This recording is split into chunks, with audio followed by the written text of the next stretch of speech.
Hello and welcome to the special CAT video series from Careers 360.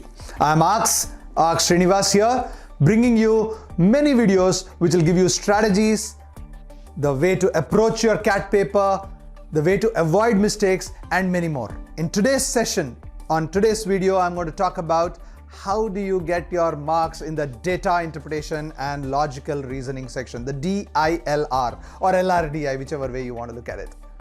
This is the second section of your CAT exam.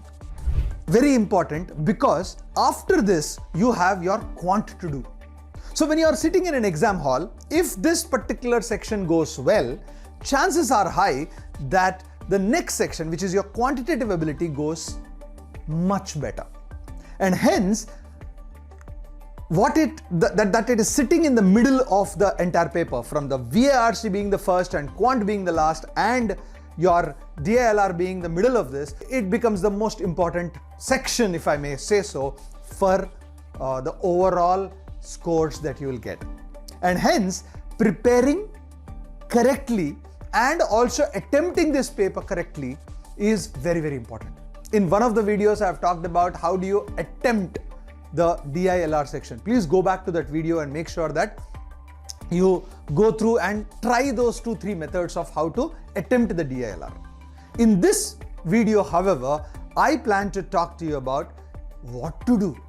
How do you ace? What are the ways in which, what are the types of sets which have come in CAT, so that you are fully prepared when you are sitting in an exam hall. Nothing comes across as completely like gobbledygook, or nothing comes as completely a Greek and Latin as they call it. Okay, let's look at what do we do. First, let's look at a very brief snapshot. What is that you need to do in the exam? 20 questions, 4 sets of 5 questions each, +3 for the right answer, -1 for a wrong answer. Of course, there are teeter questions also, which is no negative marks. It appears very easy. And if people tell you that maybe, just maybe, getting about 20 marks, 24 marks will get you a 97-98 percentile in this particular section, it appears that, boss, I have 40 minutes, I have to do 2 sets, and I think I should be in a position to get that 90+ percentile. Everybody in the world should get that. Yet, in the last few years, specifically 2023 and definitely in the CATs before that, this particular section was a nightmare for a lot of them. I'll give you an example. Those of you are writing the mocks, you will know this. You think that you are good in arrangements. You pick up that topic or you pick up that set which has arrangements in the DILR section, and after 15 minutes you are nowhere. You have not solved anything. That kind of sets you into complete panic. So your ability to, when you want to ace a DILR, your ability to solve is one thing, but your ability to get out of a set, your ability to kind of, being strategic, if I may use the word, to get out when things are going bad and come to that easy set. And there will be easy set. Here is something which is very, very important I'm going to tell you. I have been seeing this CAT paper for more than 30 years. Year after year after year, slot after slot after slot. There is one thing which is common. If there are 4 sets in your DILR section, you can almost like it in a stamp paper that one set of 5 questions will be very easy.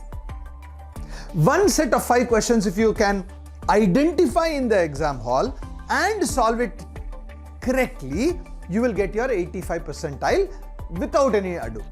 85 percentile is the cutoff for IIM Lucknow. For all other IIMs, the cutoff in a section is only 75 percentile. Which means to say, one single set if you solve, you will get your cutoff cleared. But having said that, that's not going to get you into an IIM. That's not going to be enough to get into a ABCs of the world. And that is the reason why your understanding or your knowledge should be in such a way that you attempt maybe 2, maybe 3, And if those of you are thinking of 100 percentile, I think you should try to do all the 4. So let's look at what are the things which are there in understanding each of the DI and the LR sections. The first thing about DI, you know that the types of DI which have been coming in the last few years. One is of course caselets.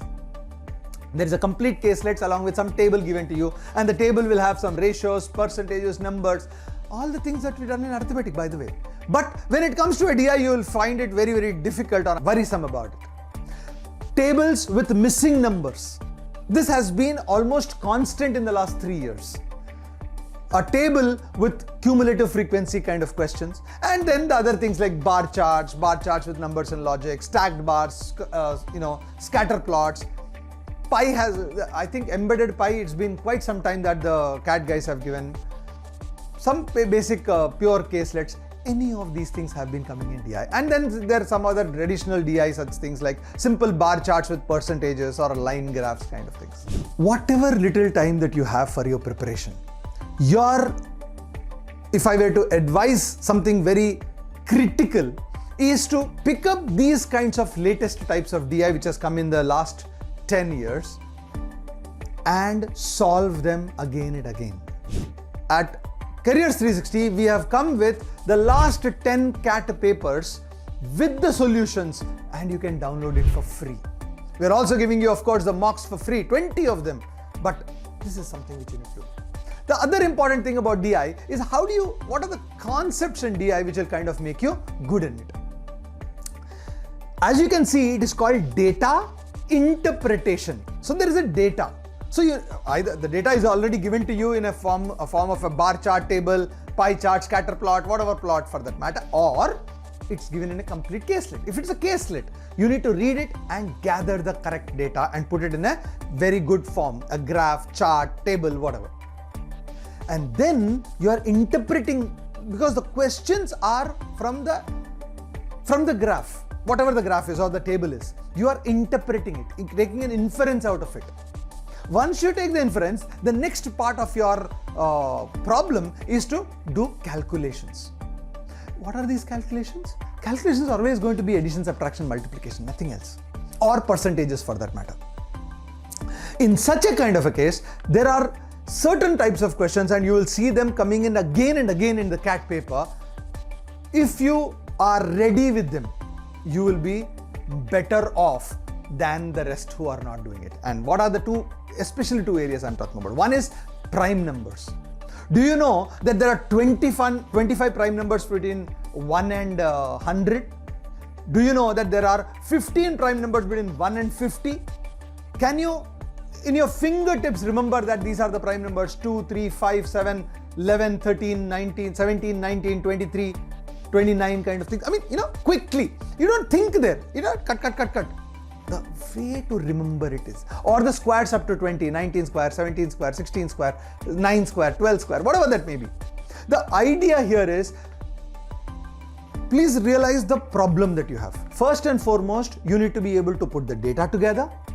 Then you need to figure out what the question is. The question, what is that the question is asking? Therefore, look at the data and inference the data of what the question is asking, and calculations. Maximum time goes in the first part and the calculations part also. Your job is to reduce these calculations, and here is my simple 2-minute tips for that. Every day till the CAT exam, 10 minutes, almost like an exercise, 10 minutes, do calculations. What are these calculations I want you to do? Just random addition, subtractions, or percentages. And remember these primes and square numbers. It will really, really help you. The second part, of course, is the logical reasoning part. Logical reasoning, out of the 4 sets that you get in CAT, chances are that 3 of them will be in logical reasoning. Or even if there is a DI, there will be a logic in that. And hence, logic becomes extremely, extremely important once again. So what are the latest set types that you come in? Arrangements, of course. Everyone likes arrangements. Problem with arrangements is that if it is complex, if the number of conditions given in the arrangement set are complex, even if you are very good at it, it will take a lot of time for you. And that is where I think practice helps. Other things like grouping and distribution. matrix logic problems, and puzzles like project planning have been coming in CAT for all the times. One area which has been coming in off and on, I would say, if there are 3 slots, you could be one person who can get that in your slot, and that's set theory. Venn diagrams we are talking about. It could be a 3-element set theory or a 4-element set theory. Many of us don't like this games and tournaments, but games and tournaments are actually easy, provided you don't get bogged down. If the question, if the set has a lot of conditions, once again like the arrangements, I would say probably games and tournaments also you can avoid. Otherwise, simple things like what we have gotten in the last few years, tournaments, cricket tournaments like the IPL, knockout rounds, round robin league tournaments kind of things. These are standard kind of games and tournaments, and if you get them, I think you should be able to crack them very easily. Other traditional sets which come in like circular arrangements, ranking and order, binary logic, cubes, they have been coming in, not coming in, especially in the last 3 years, they have not really come in. And why they have not come in? Simply because there are only 4 sets. If you look at 2017, 18, 19, there were 8 sets in the overall DILR section, and you had 60 minutes to solve. Hence, the variety was very high. The good thing for you, and good news if I can say for you, is that because there are only going to be 4 sets, most likely, let me not say that there will be 4 sets because I don't know, but most likely there are only going to be 4 sets. Chances are that you will have an arrangement set, there will be a set theory or a logic set, a DI missing number set. And these missing numbers could be, prime numbers or odd numbers or something like that, or squares of the, smaller numbers, and one traditional data interpretation set. This is what we expect for it, and you can easily do it. And for logical reasoning, some of the key concepts that I want you to go through are connectives, syllogisms, deductions as they call it, not because they come in as a direct questions, but the concept of a connective, like if P then Q, P implies Q, negation Q implies negation P. This concept is a very important concept because the conditions that are given to you in, let's say, even an arrangement set in logical reasoning utilize these concepts. Structure of each of the arrangement distribution questions that you need to be good at, maxima and minima concept, permutation and combinations. If you don't do well in P&C, don't worry about it, but at least you will be able to count them correctly. Set theory is obviously going to come in. Tournaments like round robin and knockout that I was talking about, and binary logic and cubes finish your key concepts. Of these, if I were to give you what is it that you need to definitely focus on, and that would be definitely connectives, arrangement and distribution, set theory, and tournaments. If you make sure that you do this, if you have more time, do all of them. But if these are if you have, let's say, very little time of 15-20 days, these are the 4 concepts you should be ready with. How do you go about doing that? First and foremost, what we have done at Careers 360 is we have compiled all the CAT DILR questions with solution. Download these questions, download it for free. And then from here, pick all the questions that I'm telling you with the concepts and solve them twice over. Careers 360, we are also coming with 20 free mock CATs. Make sure that in the link below, download them, solve them. It will definitely help you. And more importantly, do subscribe to this YouTube channel. We come up with a lot of strategy videos, study plan, many more videos that come to you by just clicking and subscribing channel. Lastly, don't forget to press the bell icon so that you can get immediately the notification the moment we release these videos. Until the next video, signing off. Thank you.